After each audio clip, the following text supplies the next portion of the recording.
This is Dr. Lou Cella, sport and performance psychologist. Now, I'm coming to you live from Kansas City.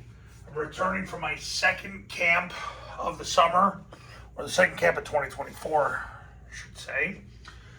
In this video, I'm going to talk to you about points of emphasis for each position. Which player or players do I focus on when we're executing an assignment? So when my clients are executing an assignment and I'm at the camp, which player am I focusing on the most? Zone dive, it's not even close. It's the play side A-back, because since the modern day zone dive was invented in 2017 by the Army staff, by the great Todd Spencer, the play side A-back is the position that always seems to be the guy that busts. And it's because he doesn't wedge with the tackle. He jumps out to try to block number one. He anticipates number one's coming down hard and he wants to get a piece of him first. And that's not how the zone dive's constructed. The zone dive, the A-back has to wedge with the tackle, then he two-hand slams whoever shows, and if nobody shows, go to the second level. So there's really a three-step progression with the place at A-back. Step one, step with your inside foot to wedge with the tackle. That's number one. Number two, then two-hand slam whoever shows. Number three, no one shows, go second level, do the same thing. That's really what it's about with the A-back. The problem is they try to do step two before they do step one.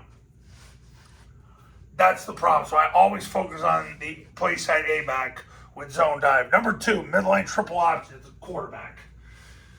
Last camp I had, the quarterback didn't get enough depth jumping backwards. He was pirouetting on the midline and he didn't get off the midline. That was an issue. The second issue, obviously, and with all quarterbacks, is the competitive anxiety element when you install it. What I do is I make them go through their footwork first for about 15 to 20 reps. Then we do basically a live number one. Then 15 reps later, we put in live one and two. So obviously the bolts start flying when you have a live one and two. With a lot of quarterbacks, they confuse movement for accuracy.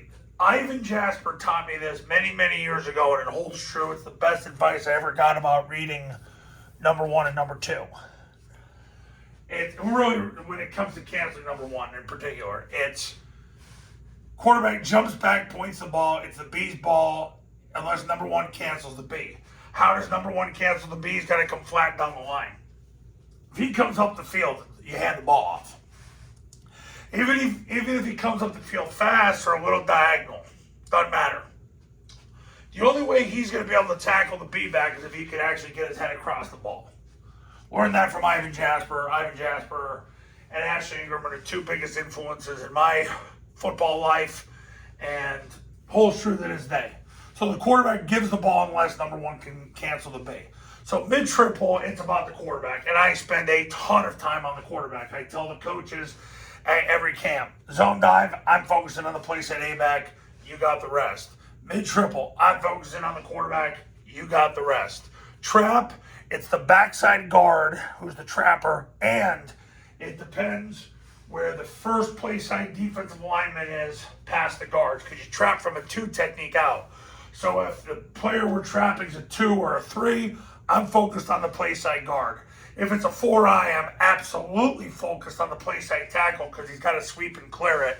And then anything else from a 4-out, it's still the tackle. So it's going to be the backside guard plus the play side guard or the play side tackle, depending on where the trappee is.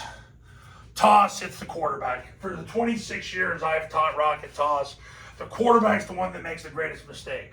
Backside A-back, the biggest issue is he either leaves too late or he leaves not with enough urgency and the timing gets messed up. But the quarterback, it's his feet. By getting too much depth when he tries to reverse out, that's when he can't get the ball out wide. The whole goal with the rocket toss is width. It's about width. You want the ball 2 yards outside the tackle at a minimum. That's what makes it go. And you got to do it fast. So I stand right behind the quarterback so he can't step into me. Now I'm at the point now where I tilt in the play side A gap so that he can't get any depth at all, or else he runs into my big old self. Now, passing concepts, switch, vert, boot. It's the quarterback, obviously, because you throw everything with your feet. Bill Walsh said you throw everything with your feet. Bill Walsh was so freaking dead on about so many things in football, it's unbelievable. Bill Walsh had the quarterback position figured out probably better than any human being that ever roamed the earth. If there's somebody better, you can tweet me or, whatever. Get me on social media. Play side receiver. If you look at the concepts of the triple option offense now, whether it's switch, vert, or tighten, play side receiver, his landmark is what matters. It's his speed getting up the field, and his landmark is so important. I have to be really, really focused on the quarterback, but so many times the receiver either lacks urgency, doesn't hit the right landmark, tries to do too much, or doesn't do quite enough. So that generally becomes an issue. But the one thing I've learned, especially in the initial install, and I want you guys to take note of this, when you're throwing the ball in the triple option offense, if you get your quarterback's feet right, it's amazing how many other things go right with the concept. So zone dive is the play side A back, mid triple is the quarterback, trap it's the backside guard and the play side guard, but it could be the play side tackle if you're trapping a 4-eye, 4 or 5, especially a 4-eye. Toss is the quarterback and the backside A back, primarily the quarterback. I tell you right now, even with toss, if you get the quarterback going, you typically get the concept going. Passing game's the quarterback. Then when you got him down, then the focus is on the play side receiver. Okay, those are my points of emphasis when I do a camp. I'm focused more on those positions than anything else. Now, coaches, if you want to win big in 2024, pick up the phone now and give me a call. My number's on the thumbnail of this video, so is my website. The Triple Option Football Academy is $9.97. You get it for 2 years. You're going to learn how to run Air Force's modern-day triple option offense the right way the first time based on their 2023 real-time data. The camps, you get the academy, and then I come out to your school for 3 days and run the camp with you, your players, your coaches. I just finished the camp in Oklahoma. I'm about ready to go do a camp in New Jersey. I'm matriculating back to the East Coast. So a lot going on right now. If you want to do a camp, I got a couple spots left, but you got to pick up the phone and give me a call right now and see if we can fit you into those specific dates. All right, I'll see you in the next video. Talk soon.